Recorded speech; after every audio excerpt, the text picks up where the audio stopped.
The first time Emily told me she'd be working late, I didn't think much of it. After all, we both had demanding jobs, hers as a marketing manager and mine in finance. I'd be the first to admit our careers had always taken center stage in our marriage, pushing date nights and shared laughter into the background. But it was the third, then the fourth time in as many weeks that something began to gnaw at me. Emily had started dressing up more for work, her makeup just a touch more dramatic, her perfume lingering longer than it used to. It was subtle, but once I noticed it, I couldn't unsee it. I convinced myself that it was nothing, that I was being paranoid. I trusted Emily. We had been married for 10 years, built a life together, talked about children, and even adopted a dog. Yet, the doubt was insidious, creeping into my mind during quiet moments. I decided to bring it up one evening as we sat over a silent dinner. "Work's been keeping you busy lately," I commented, attempting to sound casual. She looked up from her plate, her eyes guarded. "Yeah, big campaigns coming up. Lots of late nights." Her response was measured, practiced even, and it twisted something in my gut.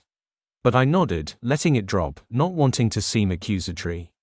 That night, as she showered, her phone buzzed on the nightstand. I glanced over, seeing a message from Stacy. I knew Stacy, one of Emily's closest friends who lived halfway across the country.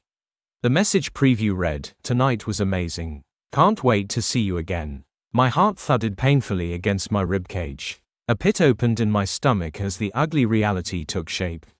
I could have confronted her right then and there, but something held me back. Instead, I decided to confirm my suspicions first. Over the next week, I called her office under the guise of asking her out for lunch. Each time, her secretary informed me that Emily had left for meetings. Once or twice, I drove by her office building only to find her car missing. The breaking point came on a Thursday evening. She told me she'd be working late again, her voice filled with feigned exhaustion. I waited an hour before grabbing my keys and driving to her office. Her car wasn't in the lot, but I wasn't surprised anymore.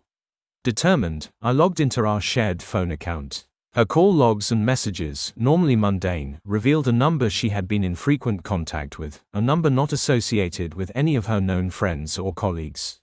I dialed it from a burner phone, my hands shaking. A man's voice answered, casual and oblivious. "Hey, babe, missing me already?" I didn't respond, letting the silence weigh down on him before hanging up. My chest felt heavy, a mixture of anger and heartache. I spent that night in a haze, reliving every moment of our marriage, dissecting every lie she'd told me. The next morning, I devised my plan. I hired a private investigator, who quickly confirmed my worst fears. Emily wasn't just cheating, she was living a double life. Weekend, work trips, were romantic getaways. Late meetings, were dinners and rendezvous at his apartment. It was time for revenge, but not the kind that would land me in jail or ruin my own life. I wanted justice, the kind that left her with nothing but the consequences of her choices. I gathered evidence, photos, texts, recorded calls. I made sure it was all admissible in court, preparing for the inevitable divorce. But before I pulled the trigger, I wanted to confront her lover. His name was David, a colleague of hers, single, smug, and oblivious to the storm headed his way. I showed up at his apartment one evening, knowing Emily was inside.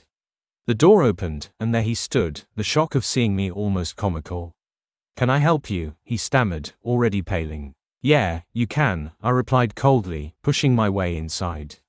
Emily stood frozen in the living room, her face white as a sheet. "You told me you were working late," I said to her, each word a weapon. "And here you are, throwing away everything we built." David tried to interject, but I turned on him, my voice sharper than I'd ever heard it. "Did you know she was married? Or did she lie to you too?" He swallowed, his eyes darting between us. I didn't know." "Bullshit," I snapped, stepping closer until we were eye to eye. "You knew. You just didn't care." Emily finally found her voice, but it was a pathetic, tremulous thing. "We can talk about this at home, please." "There's nothing to talk about," I cut her off. "You made your choice." I tossed the envelope of evidence onto their coffee table, watching it spill out, photos of them together, screenshots of their texts. Emily reached for it, her hands shaking. "What are you going to do?" she whispered, tears streaming down her face. I've already filed for divorce, I replied, my voice steady.